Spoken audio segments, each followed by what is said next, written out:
Dans cette nouvelle vidéo ambassadeur, nous allons à la rencontre de deux habitants de Chauconin-Neufmontier, Christelle et Olivier. Chauconin-Neufmontier est une commune située au nord-ouest du Pays de Meaux et elle est composée de plus de 3000 habitants. Elle est née d'un jumelage de deux anciennes communes. Nos deux ambassadeurs y habitent depuis quelques années et y pratiquent maintenant le vélo taf. Christelle travaille à Meaux dans une école maternelle et se déplace à la fois en vélo et en voiture pour se rendre sur son lieu de travail. Olivier, lui, se déplace en vélo et en train pour se rendre à Aulnay-sous-Bois. Pouvez-vous nous expliquer le trajet que vous effectuez pour vous rendre au travail et à quelle fréquence le faites-vous? Alors mon trajet, il part de Chauconin-Neufmontier, du centre du village jusqu'à la gare de Meaux. Ensuite, je mets mon vélo dans le train parce que j'ai pas d'autre solution. Je ne peux pas le déposer à la gare, car quand j'arrive à une gare de Bondy, il faut que je rallie mon point de travail, qui est un établissement spécialisé de personnes en situation de handicap. Et je suis éducateur là-bas, et donc il faut que de Bondy à Aulnay, je rejoigne mon lieu de travail. Donc j'ai à peu près encore une vingtaine de minutes à faire en vélo pour allier mon point professionnel. Et moi, principalement, c'est le trajet domicile-travail, travail-domicile, donc de Chauconin-Neufmontier jusqu'à mon école où je travaille. À raison de 5 jours par semaine, du lundi au vendredi pour moi. Alors moi, je ne peux pas vous dire la fréquence, je peux vous dire les kilomètres. Je sais que la première année, j'ai fait 1000 km pour me rendre au travail, la deuxième 700, et là, j'entame la troisième. Voilà. Depuis combien de temps vous vous déplacez à vélo?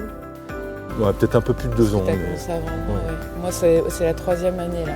Bon 3 ans alors. Ouais. Moi, j'entame la troisième année en vélo. Aviez-vous des appréhensions avant de pratiquer le vélo taf? Les appréhensions, c'était lié essentiellement à la sécurité, à l'enclavement du village de Chauconin-Neufmontier, qui est encerclé par un réseau routier, et la difficulté en fait d'en sortir et de s'exposer en fait directement à des dangers.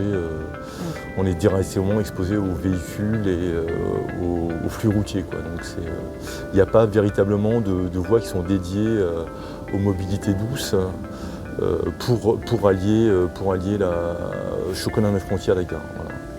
Ouais, en fait, voilà, c'était principalement mes craintes. Moi, c'était la sécurité, me retrouver dans le flux de voitures aux heures de pointe, parce qu'évidemment, on part aux heures de pointe, on revient aux heures de pointe. Et à la sortie de Chauconin, donc sur la nationale vers le rond-point d'Auchan, c'est du touche-touche en fait. Et puis on a un stop qui est très dangereux à la sortie de Chauconin, donc il a fallu trouver des petits chemins. Qu'est-ce qui vous a motivé à vous déplacer principalement en vélo pour vous rendre au travail? Déjà de faire du sport, ça me permet de faire un exercice physique de manière quotidienne. Économiquement, c'est aussi viable, parce que c'est vrai que les dépenses sont moindres. Et puis c'est vrai que sur un plan écologique, c'est quand même assez génial. Moi, je suis satisfait quand je rentre chez moi et je me dis voilà, ok, j'ai réduit mon impact carbone en termes de déplacement. Principalement, la première cause, c'était l'économie. J'avais une collègue qui faisait déjà ça dans mon école, donc je trouvais ça assez sympa. Elle avait l'air contente et elle trouvait ça super chouette de venir en vélo. Économiquement, il y a 2-3 ans, l'essence était quand même très très cher. Écologiquement, oui, ça a un impact. Et puis ça fait du bien en fait. Ça fait une balade le matin, ça fait une balade le soir. C'est autre chose que d'être enfermé dans sa voiture. Quels sont les inconvénients que vous pouvez rencontrer à la pratique du vélo taf? Moi j'ai déjà crevé, mais c'était en arrivant. Donc voilà. Ouais. Alors effectivement, sur le chemin qu'on prend, on va prendre le chemin Charrier, vous allez voir à un moment donné. Il y a un empierrement qui a été fait au niveau de ce chemin-là. Ouais. Moi, j'étais obligé de modifier, de changer de vélo carrément parce que j'avais un petit vélo qui était pliant avec des pneus qui étaient de petites dimensions. Et c'est vrai que c'était récurrent, je crevais de manière régulière. Et c'est vrai qu'il faut réparer dans le train, c'est pas confortable.